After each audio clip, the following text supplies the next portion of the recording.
Next up on the Cosmic News Network, First Contact with Joshua Pert. Good morning, Earthlings. Good. How you doing today? Good. How you doing today? Welcome to First Contact Radio. Welcome to First Contact Radio. To talk about all these things we're talking about is because in life, everything is energy. Every single thing that's out there. Yo, it's First Contact with Joshua Poet. He's the man on the mic, just in case you didn't know it. Covering news from all around the globe, from the weather and space to UFOs. He'll talk politics and make you open your eyes. Conspiracy theories and government lies. He'll dig it all up and try to find the proof. Cause it's time to demand the truth. It's time. First Contact Radio. We It's have time arrived. to demand the truth. It's time. First Contact Radio. We It's have time arrived. to demand the truth. It's time. First Contact Radio. It's time to demand First the Contact truth. Radio. We have. Good morning, Earthlings. Welcome back to First Contact Radio. How you doing today? How you doing? All right, let's see where we're at. Today is the 8th of October, so we're going to start off checking out our astrology for today, planets and stars. We see here two signs, so we know this means void, of course, between two signs. And we look over to the right here and we see the moon sign with this arrowy looking thing, which is the symbol for Sagittarius. At 7:21 a.m., which was just a short little while ago, we crossed over from Scorpio into Sagittarius. So now our moon sign is in Sagittarius. So the moon sign represents our unconscious mind. The sun sign represents our conscious mind. The conscious mind is what we're actively focused on at the time, whereas the subconscious, the focus may be underneath our attention. We're not necessarily thinking about it, but it's there, and sometimes what happens on the unconscious really affects how we behave consciously. So if we understand what's going on with our unconscious and how it's affecting our consciousness, we can begin to understand a bit more how we can be in charge of ourselves by understanding the energies that we're working with all around us. So Sagittarius, or Scorpio, was a water sign. Sagittarius is a fire sign. Fire signs are all about words and actions, whereas water signs are about emotions, feelings. So we've gone from these emotions and now we've gone into ideas, and it's a different type of energetic. Okay, emotions are more still, ideas are active. If you think of the idea of fire, fire is active. It doesn't sit still, it moves around. So there's ideas, activity going on. Not only that, but Sagittarius is a sign that shows an expansion of consciousness and communication and intellect. So it's like Gemini, but the next phase up. So instead of just communication, it's higher communication, higher learning, higher, learning to the next degree up. Learning that college could be a part of it. Truth-seeking is a part of it as well. So in the tarot card, Sagittarius would be the tarot card of temperance. Tarot card of temperance, which is about balance, allowing that higher self within us be the one who is balancing out. Understanding that we all have a part of ourselves that understands a great amount of things, and if we really tap into that, it's very beneficial to us. And then at 12:21 p.m. Pacific Standard Time, we have a square, which is a lesson between Sagittarius and this sign right here, which is Neptune. If you think of Neptune, like the Greek god Neptune under the sea and his trident, there's the symbol of Neptune. Okay, it's like a little trident. So we've got Neptune, and Neptune being underwater, under the sea, you're looking at things through a watery perspective. Sometimes it's a different perspective than what you normally see looking through things. So here, and the idea with Neptune is always the challenge to use a different perspective.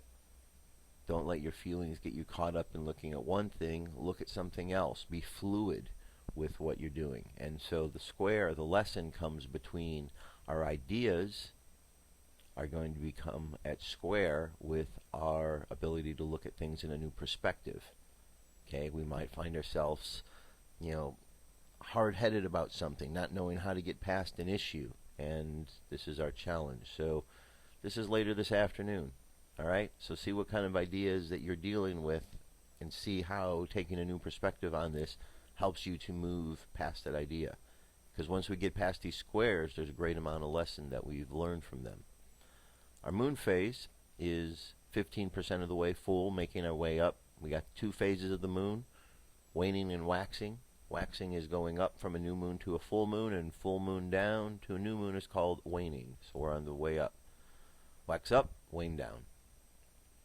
We go to the Mayan Oracle, which talks about the Tzolk'in. This is the symbol here, is the symbol of the Tzolk'in. This is the symbol that in the Mayan calendar is utilized. And this here dream spell, for those new listeners and viewers, is the Tzolk'in, or the Mayan calendar system. But Jose Arguelles, who we'll get to doing some shows about him coming up over the next week, he saw this. He had been studying for a long while, saw that there was a discrepancy, made a few course corrections, so to speak, and this is that. It's very similar to the calendar and the Tzolk'in calendar and of the Mayans, but there are some differences as well. So the dates aren't exactly the same. I like to look at this because I believe there's a lot of synchronicity in the adjustments that were made. And so today, and it's this very basic system, 13 numbers. They repeat over and over in various ways, and the 13 numbers represent the moon signs. So today's the 4th of the 13, and it's called the self-existing tone. These numbers are called tones. There are 13 tones that the moon puts out. So we have the 4th tone, which is called the self-existing tone, and then there's 20 symbols. And this symbol right here is the 18th symbol out of the 20, and it's called the mirror. So today was the combination of the tone plus the symbol, self-existing mirror, and then above it is a guide. The guiding energy for today is the wizard. So today is the self-existing mirror guided by the wizard. And you take the ideas of each one. The mirror is about reflection, the wizard's about endlessness, and you put them together so you have self-existing reflection guided by endlessness. All right, and just go on from there.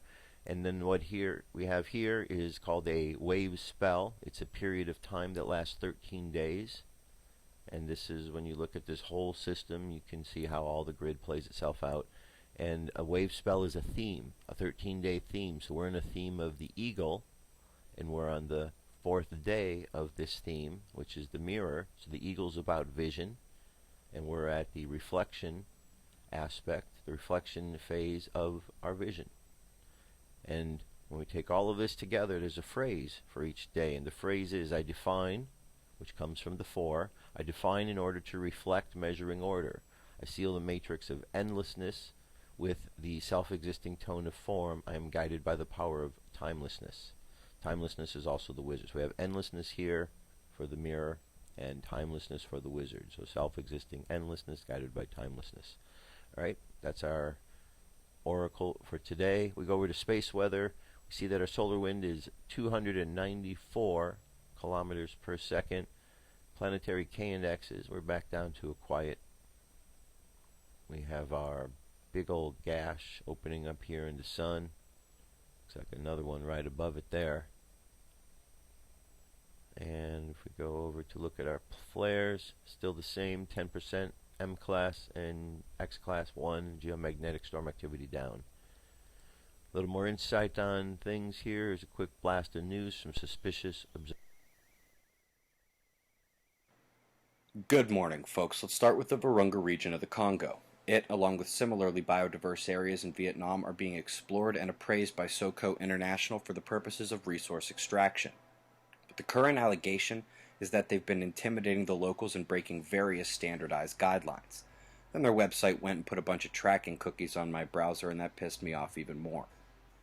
Anywho, ISON and the Swan. Swan being the French imager that was able to capture the tiny comet, even shooting wide-angle shots of the galaxy. Secular light curve for that comet is still showing below average brightness, and we are still waiting for news of fracture or other dispositive event. The main low pressure is still north of most of Europe. the remaining cell feeding off what energy the Mediterranean has left from the summer scorcher. Had some tornadoes touch down in Northland. High pressure center screen still regulating rain around its location to the south. Japan and parts of South Korea are being impacted now with this typhoon. A swing to the northeast is on deck. As the main convergence moves east across the U.S., the rain atop the Rockies is about to get a rude awakening when it encounters the heat and moisture ripped north along the western clockwise drive of high pressure centered in Tennessee. Sakurajima began growling yesterday afternoon. Ash has been widely reported falling on localities. Fuego woke up in Guatemala as well, with outflows and tall emissions. Solar wind. It is calm. Even with missing data on Ace and Soho, we can tell there were no interesting readings at the time from the more sensitive meters. The Earth-facing sunspots do look to be fading, with the northernmost umbras there having the best chance to mix. Meanwhile, the development on the southeast incoming looks significantly more ready to rock and roll. Let's come back to flaring in a bit. As of yesterday, we had the power at the far right. We had just crested onto the Earth-facing disk. Coming forward to this morning, we see the power bottom left, moderate power cresting now above it, and slightly weaker north-central openings facing Earth. Negative strongest at the south, positive incomer is moderate, with the Earth-facing negative opening the weakest. Even without major power pushed our way, the seismic situation has become a bit more interesting. Forget the largest quakes of yesterday, they weren't impressive anyway, but we did have another North Pole shake, and this. Something I've never seen before off the east coast of the U.S. That is one of the rarest rumbles I've ever reported. Coming back to flaring as promised, let's watch for induced eruptions as another Sundiving comet enters the frame. He'll be very, very bright by lunchtime in my part of the world. Let's watch his fiery dive along with SDO and IRIS shots of our star to close, including one heck of a filament eruption in progress. Eyes open. No fear, it's 6:55 a.m. Eastern Time, and that's the news. Be safe, everyone. Alrighty. So, continuing on.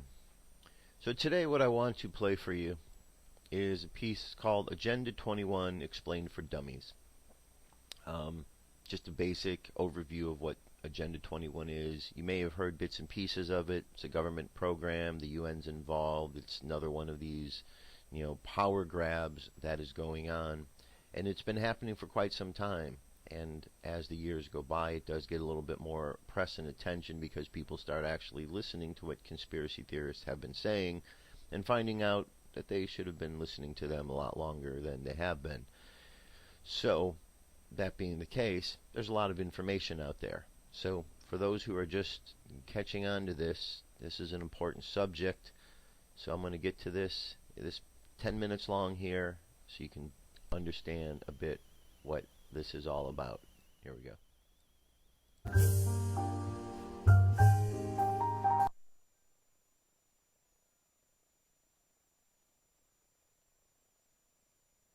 Alright, Agenda 21 and the implications it will have on humanity. Sustainable development has become the popularized expression for Agenda 21.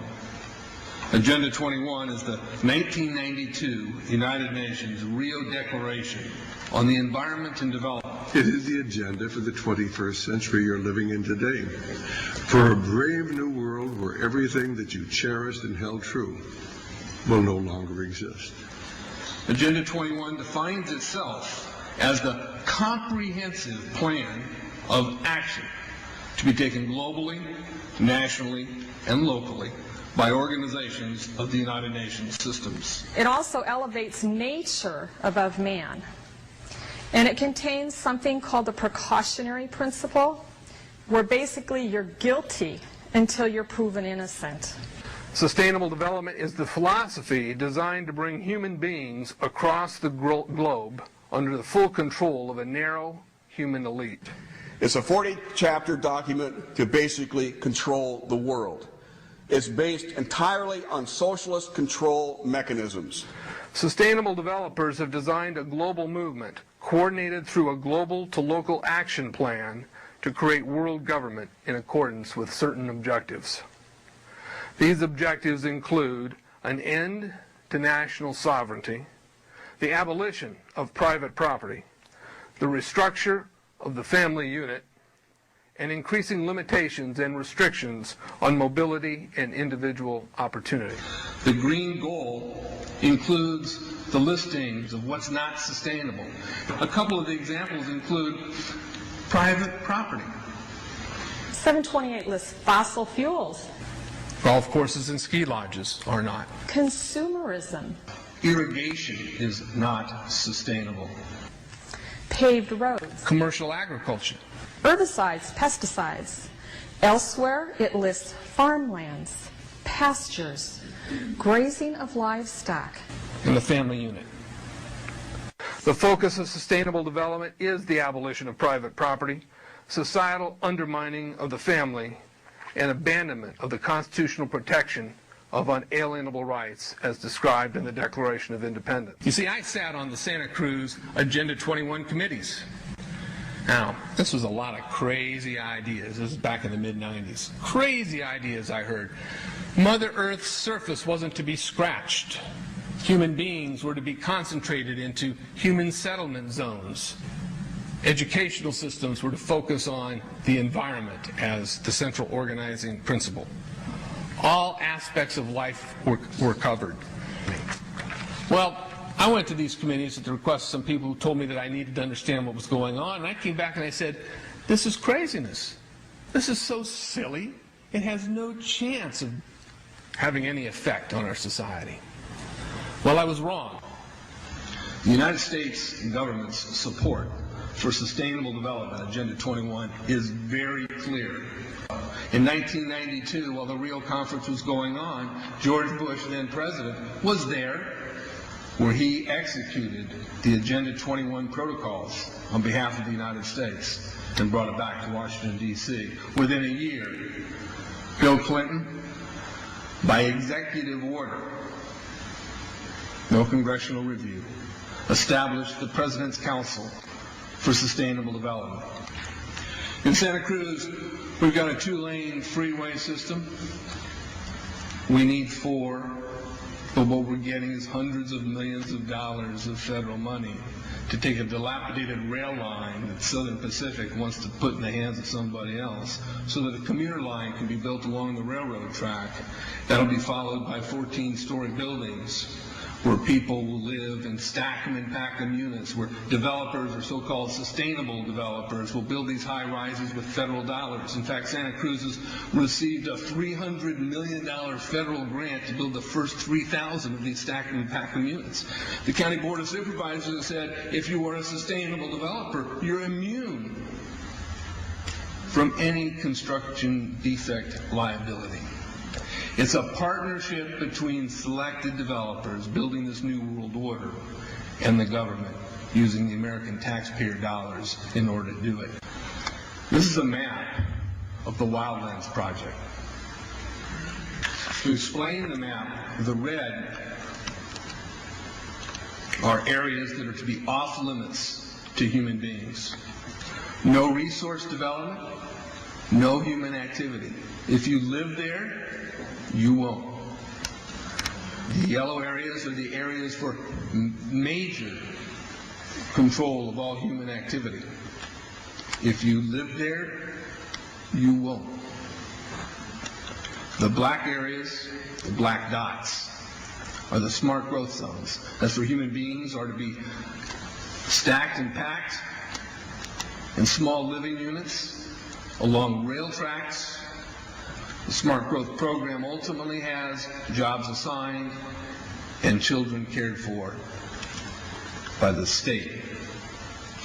The question has been asked many times how the people who are perpetrating these things expect to do this and make it last. And the answer to that is that you steal a generation of children and you indoctrinate them so that they accept these ideas and they become global citizens in the coming global village.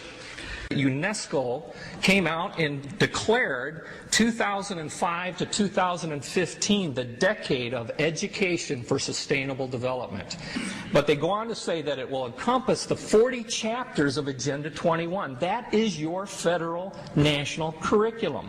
The entire purpose of second grade social studies is to transfer loyalty from the family to the government. and teach them about sustainable economic consumption. Students construct their own understandings of reality and realize that objective reality is not knowable. So why bother? The truth is, the truth, which keeps men free, is being suppressed in order to prop up the attitude training agenda. And it moves on. This is our new math called connected mathematics. Standard 3 tells us that students learn that mathematics is man-made, that it is arbitrary, and good solutions are arrived at by consensus. Most of us assume 2 plus 2 is always going to equal 4.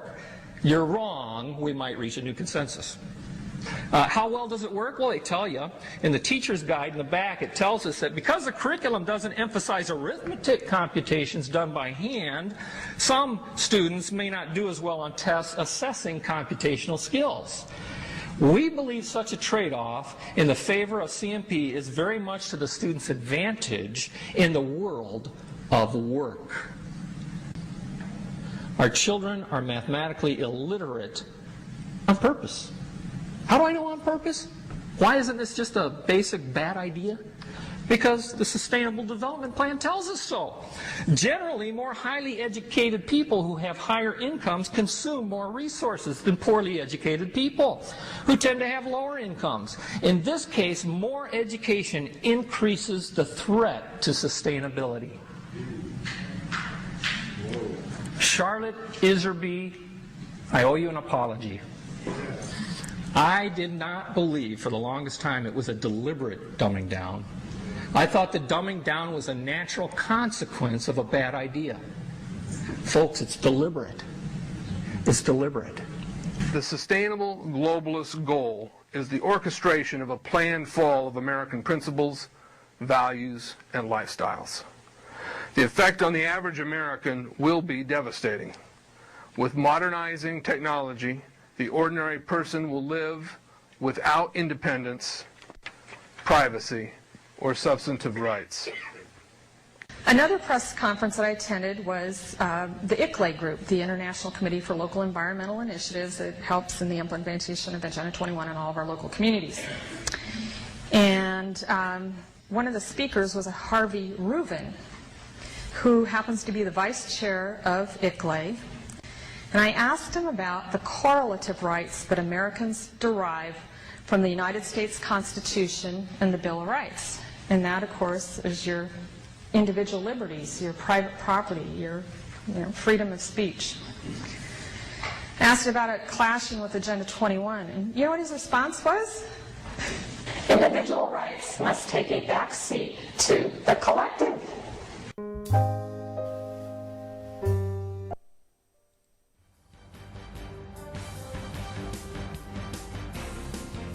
This is the UFO News with Joshua Poet.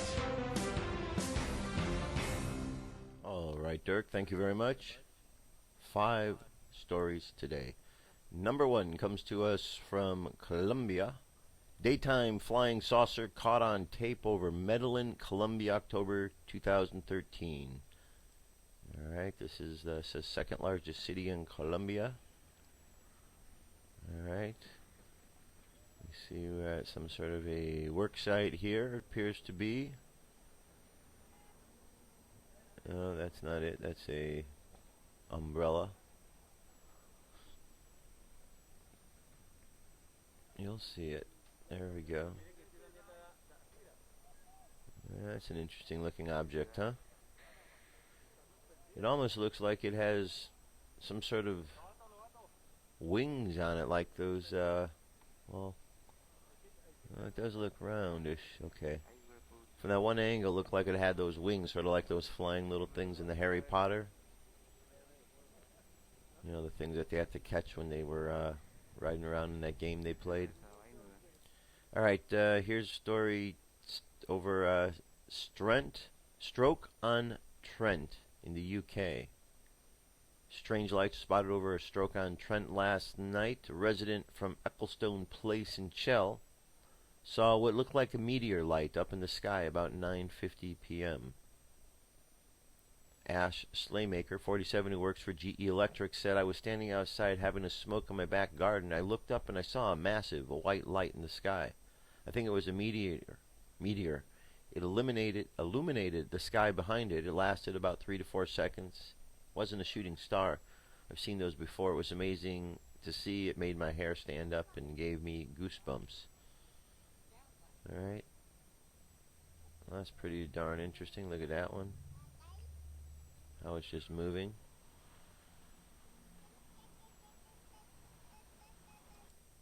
Okay, and then something streaks by it. So, alright, that's probably a plane right there.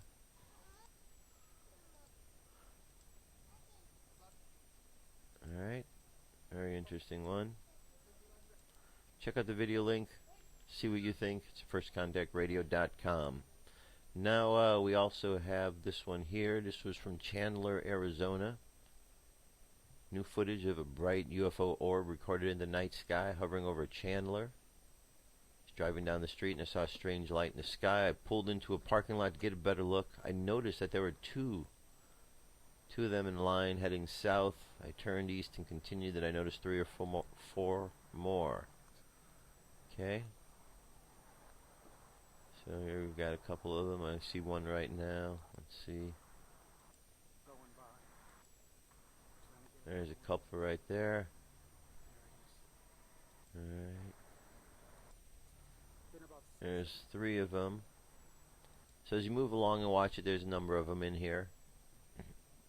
Alright, I'm going to move right on to the next story.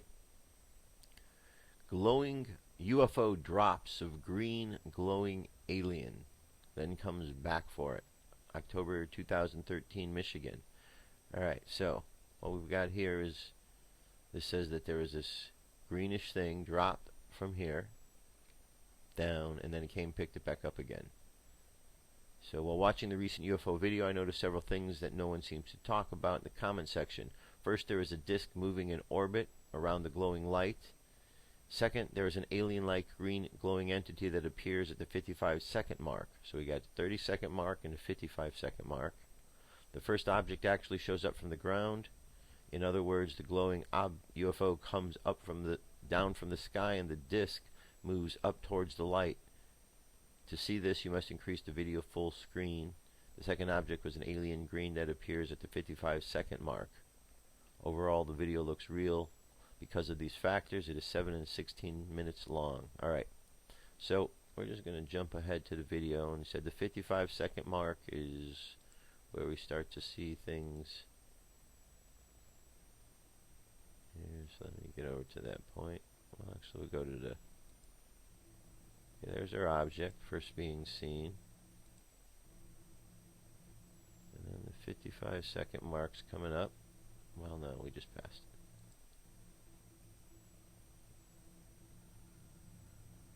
Okay, there's the 55-second mark, and when you blow the screen up, you can't see there's something right up here.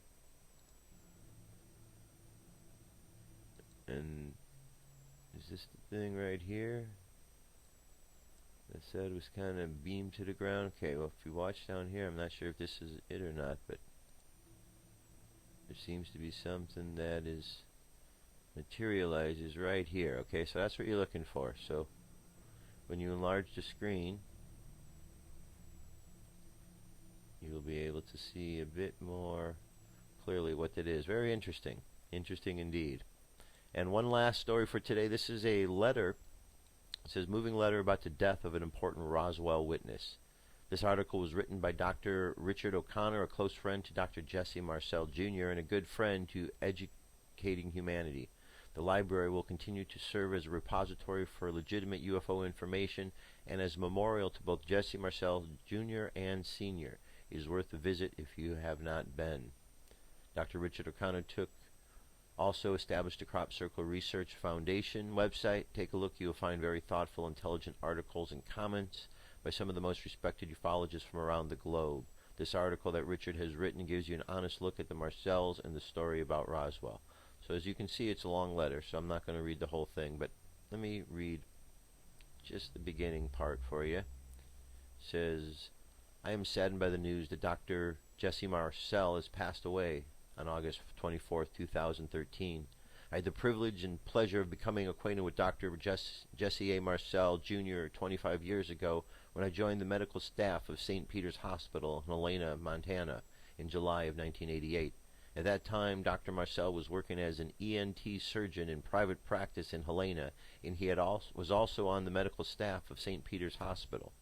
As an anesthesiologist, I worked side by side with Dr. Marcel in the operating room of St. Peter's for perhaps a decade before Dr. Marcel left his private practice and began working as an ENT surgeon at Helena's Fort Harrison VA Hospital. Dr. Marcel was always a pleasure to work with. He was always a gentleman, always kind and caring to his patients, and he was never one to emphasize operating room efficiency over patient safety.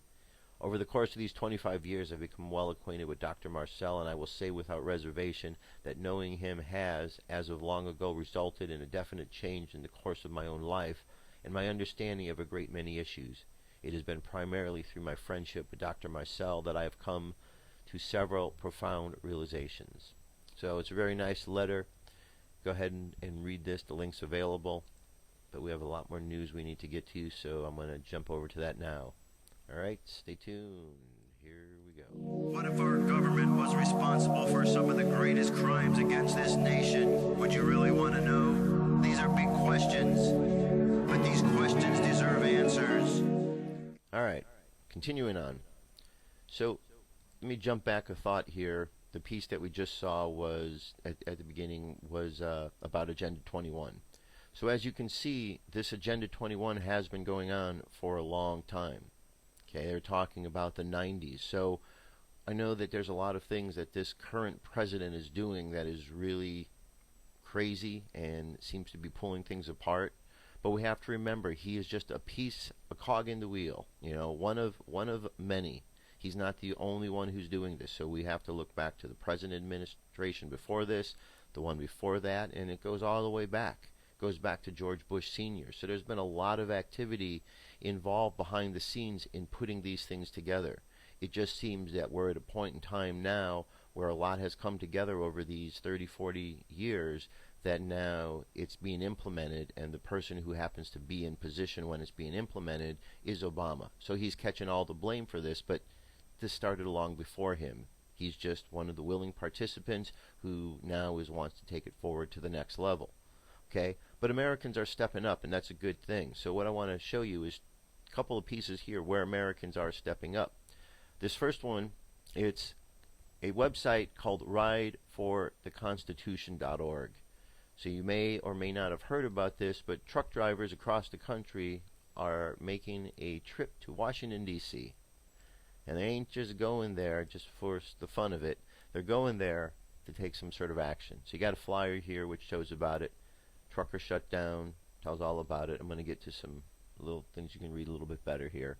But this is, first and foremost, wanted you to understand about this. Okay?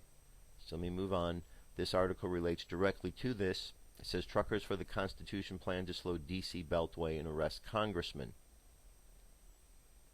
Tractor-trailer drivers will intentionally clog the inner loop of Washington, D.C. Beltway beginning on the morning of October 11th to coordinate according to a coordinator of the upcoming Truckers Ride for the Constitution rally. Organizers of the three-day ride want to call attention to a litany of trucker frustrations and express their disapproval of national political leaders. Earl Conlon, a Georgia trucker who is handling logistics for the protest, told U.S. News tractor-trailer drivers will circle the Beltway, 3 lanes deep, as he rides with other participants to Congress to seek the arrest of congressmen for allegedly disregarding the Constitution.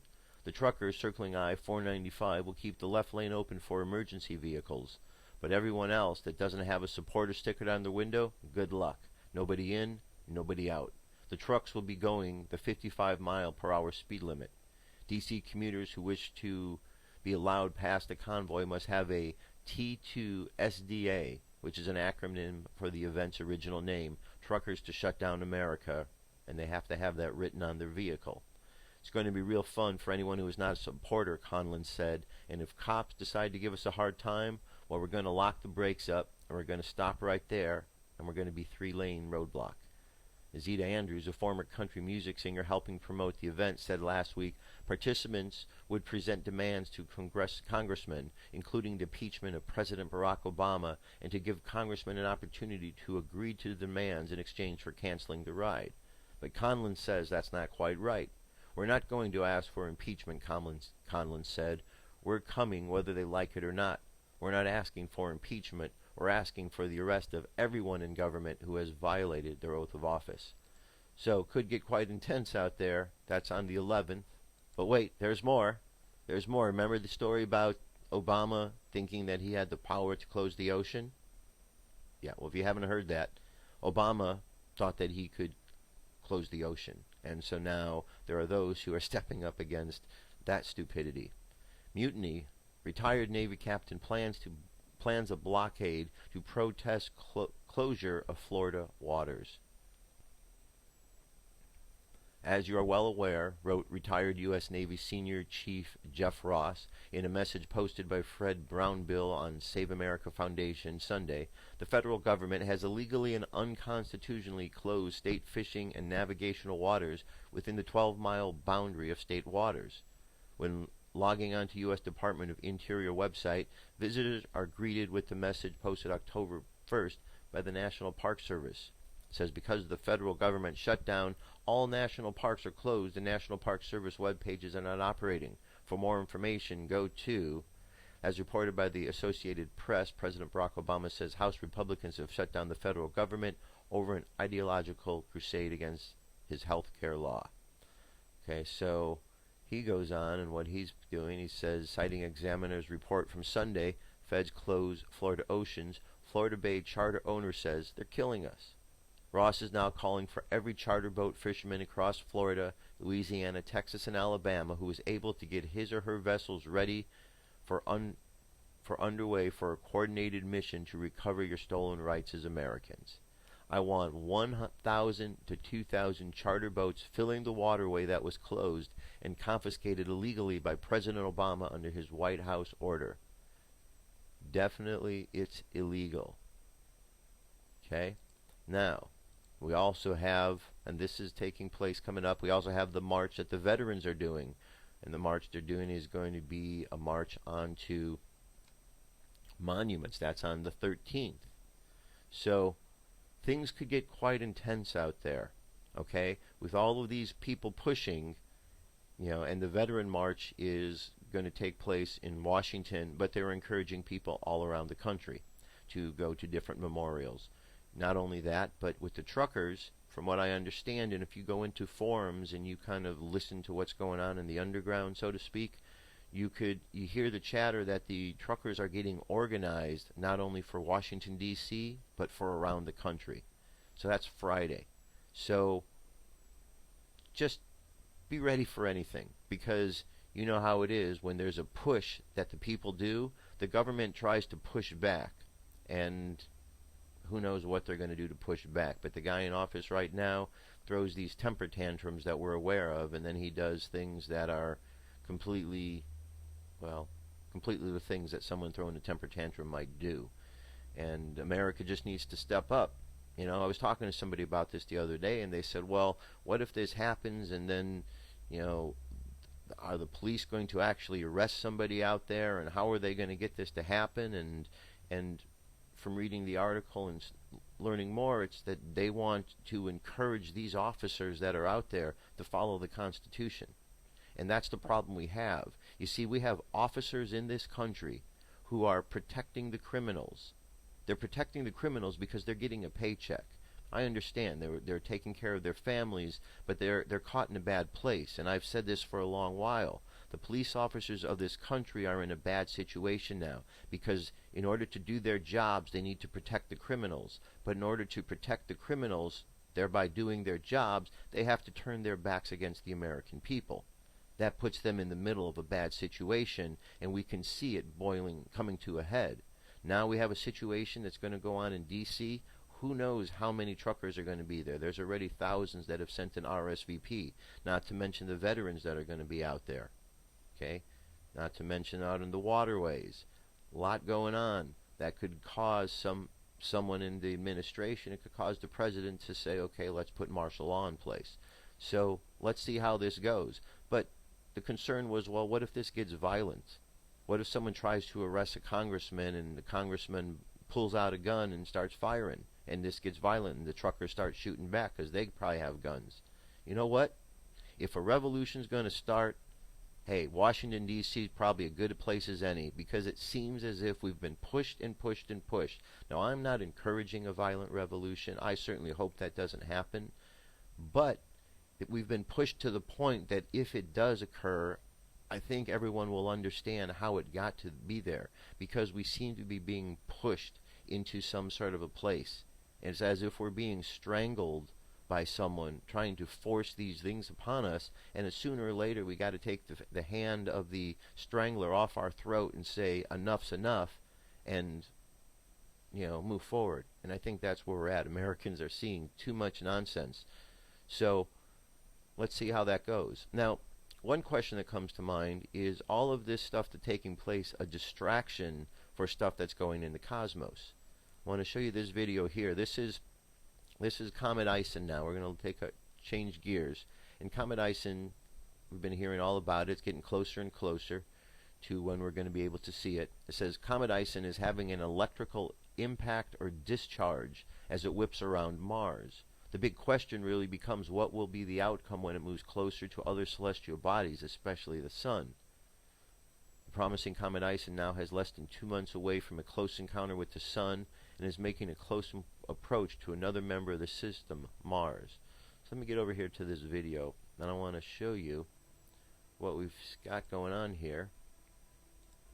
Alright, here are shots of Mars as Comet ISON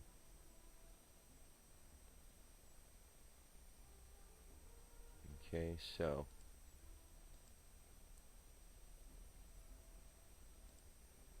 what we've got here, we've got a whole story here. This was the Mars, just straight up. Okay, and then as ISON passes it, this is what develops on Mars. If you kind of look at it in a certain way, it kind of does look like it has wings, or developing a coma around it. But the fact of the matter is that there is some interaction that's taking place. So is there some sort of cover-up going on around this? Is the shutdown that's taking place all have to do with this, somehow connected to divert our attention away from looking up at the sky?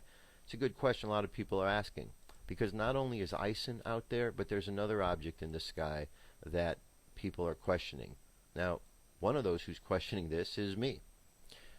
I live in Southern California, and on August 25th, when I was home, it was probably just after sunset, and I looked up and I saw this object in the sky. I took a picture of it, actually took a video of it.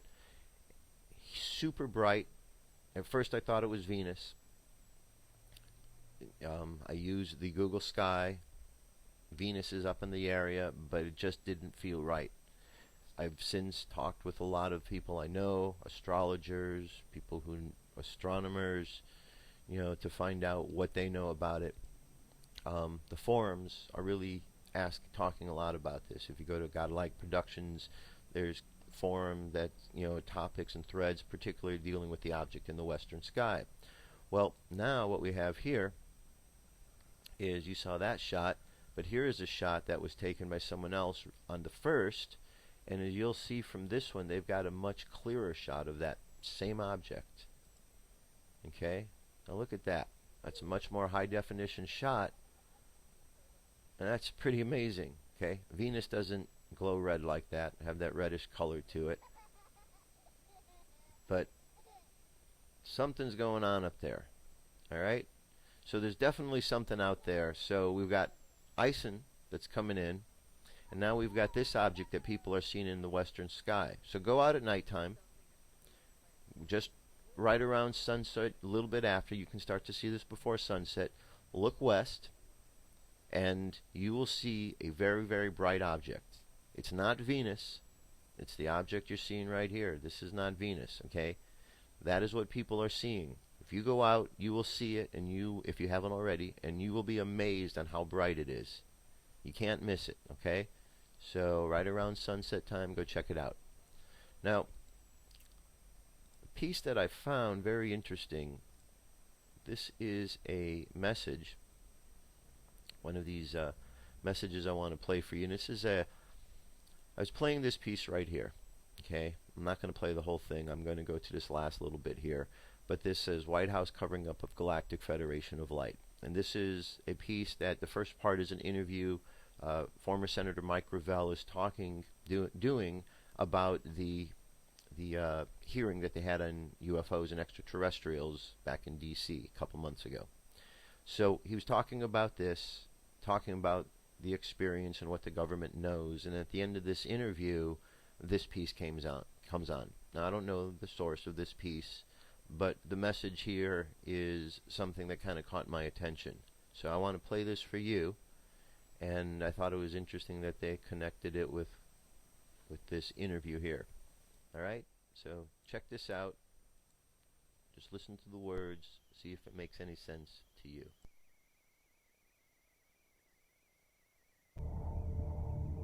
Greetings.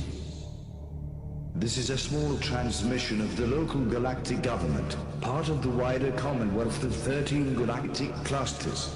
You can refer to us in one word: Andromedians.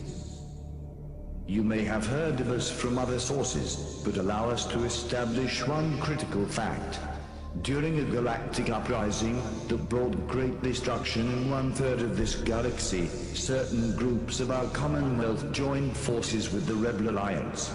This alliance is led by the Draconian species, governed by 24+3 council members under a high commander. This ruler goes by many names, most of which are recorded in your planet's history. Point being is that the rebel Andromedians have been acting as intermediaries between the Draconian Alliance and Earth governments, which they have come to control. Their goal is the enslavement of your planet, the extraction of its resources, and the complete extermination of all life. Then the Draconian fleet of 118 war planets, including its 2 flagships, will depart for a critical nerve node of the universal organism. We cannot and will not allow this to happen. Your enslavement has been orchestrated by an artificial race that many of you consider native to your planet. It is not. During your current state, you cannot enter a direct conflict with them. This is our duty. But what you can do is protect yourselves and survive until our arrival. Operative warning is: death rises in the east, but the west has been infiltrated by eastern agents on all levels. Deal with those agents as we deal with the real threat. We have gathered an armada of 960 war planets in multiple dimensions, 340 of which are visible to you. We have been situated around and beyond the trajectory range of Saturn.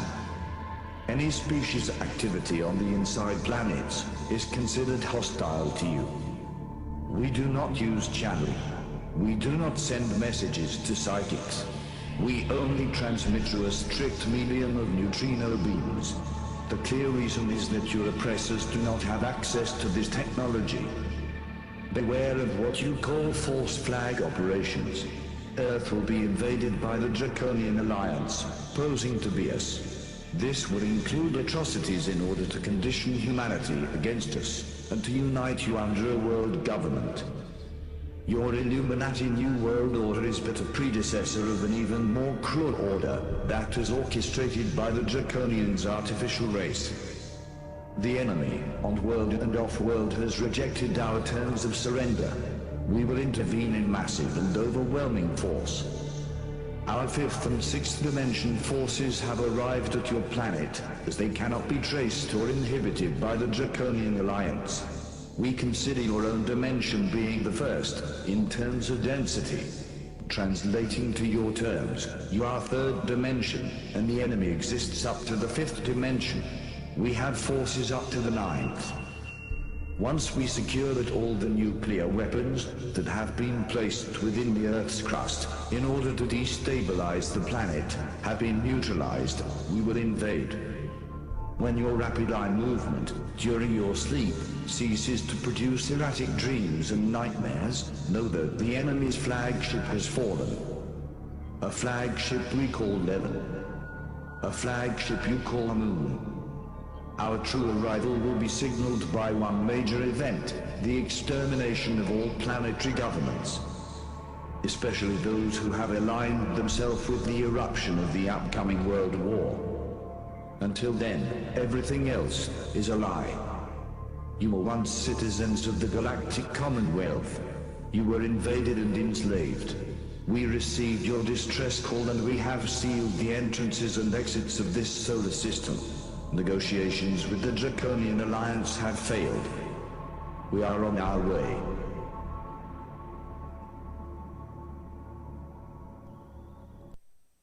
Alright, pretty fascinating, huh? Pretty fascinating. So, I wanted to play that because it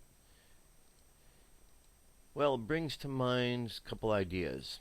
You know, with the book of Revelation, it talks about a return.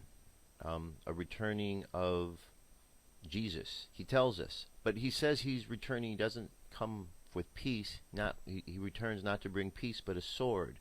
So what that says is there's a battle that's going on. Okay, and he talks about returning with forces. And as we read through the Bible, we pick up different bits and pieces here and there. So there is some sort of battle. And if we were to look at Jesus and break it down, and just bear with me here for a moment, but Jesus said he is not of this world. Okay, if his kingdom were of this world, his subjects would be fighting to save him. So he acknowledged he's not of this world. Therefore, if he's not of this world, he is alien to the earth. Okay, so Jesus would be one of those that we might describe as alien, even though we have other ways of looking at him, God's son and this and that. He would also be someone that we could put in that category of alien. But we certainly don't look at Jesus as being someone that would be bad. We look at him as being good. So if we look at him as good and we understand that he is alien to this earth, then we can't say that all beings that are alien to this earth are out to get us. See what I'm saying? So we have to understand that there's the good guys and the bad guys that are out there.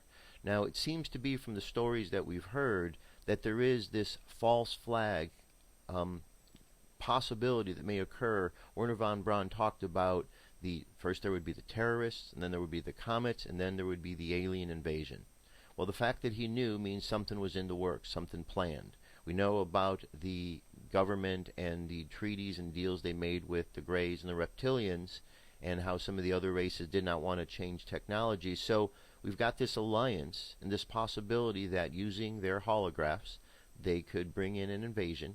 We get a lot of news information. The mainstream news pushes a lot of this idea of an alien invasion. We watch the movies and the TV shows. So there could be some sort of simulated invasion, working with the Greys that could be involved with this, working with holographs, and then at the end, the government comes out and they win this because it's a false flag. Okay, probably people would get hurt in that scenario. But it seems to me that from what they're saying is that there is the possibility that this could occur, and that the group coming in would act like they are the heroes. And that is the betrayal that seems to take place of this race of individuals we hear about. So I think within there is we hear this idea of the Galactic Federation. Is the Galactic Federation something completely made up by the government? Is that the group that is going to come down and do the first invasion, the ones that are out to deceive us? Or is that somebody else in the Galactic Federation is another group? That's the tricky question, and that seems to be the question that's out there a lot of people are having. Who is who? Bottom line is we need to use our sense of discernment to understand and just be aware of these scenarios. If what we just heard in this last message has any reality, it kind of really ties in with a story that's been told for a long time. So, just something to consider. I don't have an answer for it. I'm just posing my 2 cents into the mix. Something for you to think about. Alright, here we have our angel message for today, and then we're going to get into our meditation. And the message from the angel today is, take courage. We are here to help you make the changes you need to. All right? There you go. So, again, take courage. They are here to help. Kind of like what we're hearing in the other messages, right? Something's going on. Definitely going on. So, all right, that brings us to our meditation for today. So go ahead and close your eyes. Take a deep breath. And exhale. Take another deep breath. And exhale again. I want you to imagine just sitting in the emptiness of space, floating. And as you float there, you're able to experience all around you like you're looking at a screen, a movie screen, life, the past, the present, the future. And you're able to understand, as you're looking at this screen, not only your life, but the history of the planet, the present moment of the planet, and the future of where we're going. And though you see one vision of the past, and you see a vision of the present, you see multiple visions of the future. And you realize that in this moment, in the present, we have an opportunity to decide the path that we are going to go. And as we take a moment and look at the past, we realize that the reality of what happened in the past doesn't naturally meet up with the stories that have been told about the past. But we all have within us a sense of discernment to be able to look at things and understand, to discern the truth from the lies. And so we look at the past, and we look and we learn what we can, and we take that information in the present, and we open our mind to see the possibilities that exist. And we move forward along the path of the greatest positivity. And as we do so, we notice those future visions change. That the vision of the possibility and the positivity becomes stronger and the others fade away. It's as if we've chosen a path and now have created that future. And as we walk that path now, we see the world unfolding in a beautiful way. We see that people are awake, that there is peace and harmony in the world, and those we choose to be in charge of various projects and positions of leadership do so with integrity and with love and caring for the people that they are helping. And as we get a glimpse of this fading away visions, we see the destructions and the deaths and all the problems fading away as those paths of reality are drifting out of our perceptions. And we realize that we, as the whole humanity, have succeeded in taking our entire civilization to a higher dimension. That we have found a way to move past the problems of the past, to get past that final roadblock, so we no longer repeat the problems or the mistakes, but we move forward into the new future. The promise of goodness and peace and love. So hold that vision in your mind's eye. See ourselves crossing a finish line, raising your arms in success, knowing we've arrived, we've made it.